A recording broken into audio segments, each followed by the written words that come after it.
right in the text of the Second Amendment, it says that it is for well-regulated militias. It says that it is for the people as a collective to democratically resist tyranny. And we know this is true both because of the history surrounding the Second Amendment, the types of things that the Founding Fathers said they were concerned about. It's so funny when people claim to be just following the clear intent of the Constitution and then completely ignoring every evidence we have about what the Founding Fathers actually meant when they wrote those words. A conservative will look at the Second Amendment and say, this is for well-regulated militias, and they'll try to argue that those words are on the page for no reason at all.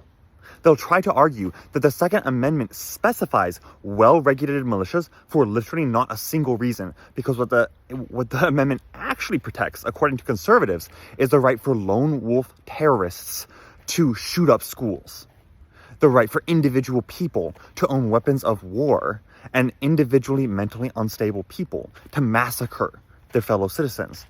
That is not what the Founding Fathers meant, and it's a good thing too, because that doesn't work.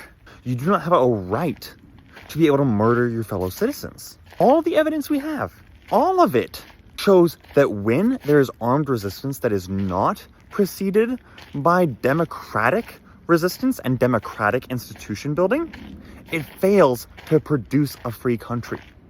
Even in the rare instances where it does succeed, it produces a dictatorship like Cuba or the Soviet Union.